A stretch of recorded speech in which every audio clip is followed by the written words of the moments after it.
Kamusta mga tol? Kupal Plug o kaya Konkinupal? Sino ba talaga sa dalawang yan ang mas deserving na Rookie of the Year this season? Abay, tirahin na natin yan. Pero bago yan, at tsara muna tayo. Focus lang sa goal.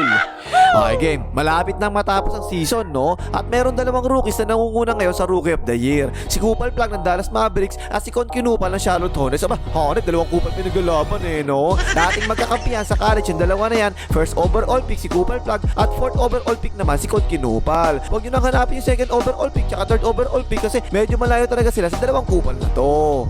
Okay game, simulan na natin ang comparison ha. Si Kupal Plug mga tol, 20.2 points per game. Si Konkinupal naman, 19.3 points per game. Dikit lang ha. Ang reason dyan kung bakit lamang si Kupal Plug ng konti kasi 16.5 attempts per game yung ginagawa niya, samantalang 13.5 attempts per game lang si Konkinupal. So 3 shots per game pagkakaiba medyo malaki yan ha. Pero sa field goals naman, 47.1% si Kupal Plug, tapos 49% naman si Konkinupal. O diba? Lamang naman si Konkinupal ngayon sa field goal percentage. Ang malaking reason naman kasi dyan, yung 3-point shooting. Eto, si Kupal Plug kasi 29.1% lang sa 3 points this season. Medyo mababa yan no? Pero ito si Konkinupal mga tol, at taas 43.7%, napakataas yan ha. Pampito actually yan sa buong NBA. At isipin niya, rookie pa lang to mga tol At legit talaga yan mga tol kasi 8 3-point attempts per game yung tinitira niya kada laro Pang-12 naman yan sa buong NBA. So maraming attempts tapos mataas pa yung percentage sa 3 points. Nice talaga no? Sa free throw percentage naman si Kupal Plug 80.4%, samantalang si Konkinupal naman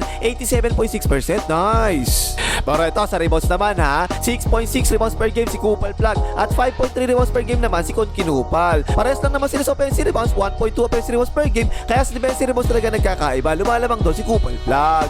Tapos sa assist naman ha, 4.5 assist per game si Kupal Plug, samantalang 3.4 assist per game naman si Konkinupal. Pero sa turnovers naman, mas mataas din si Kupal Plug 2.3 turnovers per game si Kupal Plug, samantalang 2 turnovers per game lang si Konkinupal. Sa steals naman, 1.1 steals per game si Kupal Plug 0.8 steals per game naman si Konkinupal, at 0.9 blocks per game si Kupal Plug, samantalang 0.3 blocks per game lang si Konkinupal. Sa double-double mga tol, nakasampung double-double na si Kupal Plug samantalang nakalimang double-double lang si Konkinupal. Pero sa number of games naman, naka 57 na games na si Kupal Plug, samantalang naka 68 games naman si Konkinupal. So kung stats lang ang pag-uusapan natin mga tol, no? Halata talaga mas all around talaga yung sa si Kupal Plug, pero mas maganda naman yung shooting ni Konkinupal.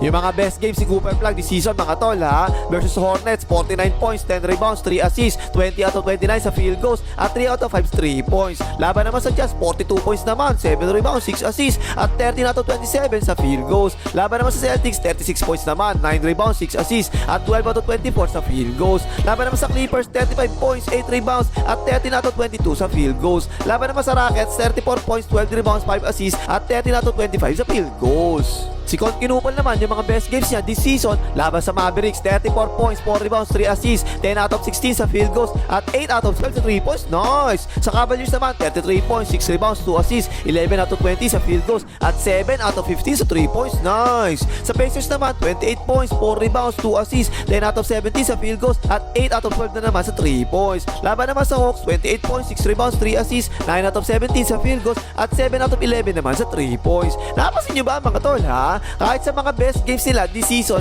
yung kay Kupal Plug, puro pang all around talaga na stats samantalang yung kay Konkinupal naman, puro about shooting naman. Pero ang pagkakaiba naman kasi dyan mga tol, si Kupal Plug this season dalawang best na siya nakascore ng 40 plus, 7 best naman siya nakascore ng 30 plus, 16 times naman siya nakascore ng 20 plus, at 27 times siya nakascore ng 10 plus, at 5 best lang siya nakascore ng less than 10 points. Samantalang si Konkinupal naman, hindi siya nakascore ng 40 plus pero 4 times siya nakascore ng 30 plus, at 32 times siya nakascore ng 20 plus, 27 times naman siya nakascore ng 10 plus, at 5 times siya nakascore ng less than 10 points. O yung pagkakaiba doon mga tol, yung 20 points per game no? 16 times si Kupal Plug, samantalang 32 times naman si Konkinupal. Pero mas maraming best naman nakascore ng 30 plus si Kupal Plug kaysa kay Konkinupal.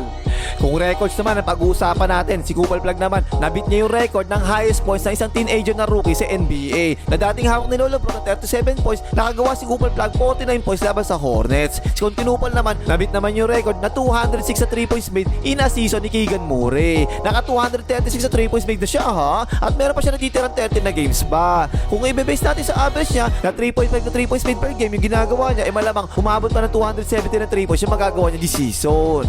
Tapos yung isa pang kailangan nyo malaman dito, si Kupal Plug mga tol sa Mavericks ngayon ha. Siya ang focal point ngayon ng offense nila kasi ang daming injured sa Mavericks eh. Kaya nga madalas siya may hawak ng bola ngayon, di ba? Yan yung reason kung bakit mas mataas yung points tsaka si Kupal Plug. Samantalang si Kinupal naman sa Hornets, supporting cash yung ginagawa niya eh. Dahil nandun sila may ball na madalas siya may hawak ng bola. Kadalasan mga cash shoot ang ginagawa ni Kinupal, di ba? At mga pick and pop o kaya gagalaw siya off the ball, bibigyan siya ng screen para mapasahan siya at makatira siya.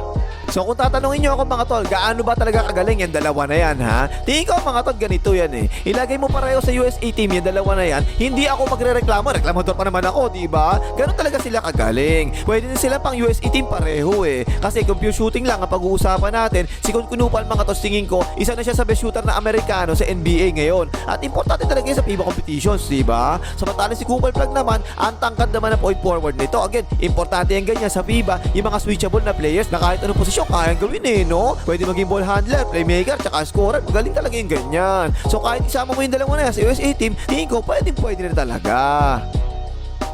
Tapos kung titignan natin yung Rookie of the Year ladder mga tol, nangunguna ngayon doon si Kinupal at pangalawa lang si Kupal Plug. Pero hanggang February 10 ngayong taon, si Kupal Plug palagi nangunguna dito, di ba? At take over lang siya ni Kinupal mula nung na-injured si Kupal Plug. At lumabas na yung Rookie of the Year ladder noong February 24. So ayan mga tol, no? Anong tingin nyo ha? Sino ba para sa inyo ang mas deserving na Rookie of the Year? Si Kinupal ba o si Kupal Plug? Kasi kung ako tatanungin mga tol ha, sobrang close fight talaga nito para sa akin eh. Kasi kung pagiging all around lang talaga eh, pag-uusapan natin, eh talagang lamang si Kupal Plug kaysa kay Kinupal. Pero kung shooting naman yung pag-uusapan natin, eh talagang lamang din si Kinupal kaysa kay Kupal Plug naman. Kung ako lang ang masusunod mga tol, eh dapat Rookie of the Year na tong ganito eh. Kagaya nung nangyari dati kay Grant Hill tsaka kay Jason Kidd, di ba? Pero malabo na mangyari yung ganyan ngayon mga tol kasi mangyayari lang yan kapag tayo lang nangyari sa voting. So kung kailangan talaga pumili sa dalawa na to, eh para sa akin, mas deserving talaga eh si Kinupal. Eh kasi siya Kinupal lang, yung isa Kupal talaga eh.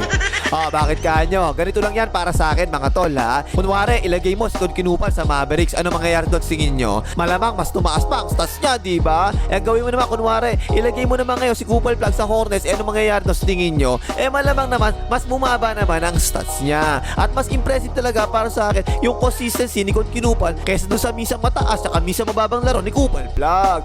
Pero mga tol, no? Hindi talaga ako magtataka kung bigla si Kupal Plug pa rin yung manalo ng Rookie of the Year kasi talaga namang impressive din tong batang to eh, no? Biglang naalala ko tuloy yung naging laban ni Lolo Bron tsaka ni Carmelo Anthony nung rookie pa sila eh. Talagang dikit lang yung mga stats nila pero si Lolo Bron ngayon nanalo kasi dinaya mas all around kasi si Lolo Bron kaysa kay Carmelo Anthony. So parang ganun din tong dalawang to eh. Mas all around si Kupal Plug kaysa kay Kinupal pero mas shooter naman si Kinupal kaysa kay Kupal Plug, di ba? Parang ganun din eh.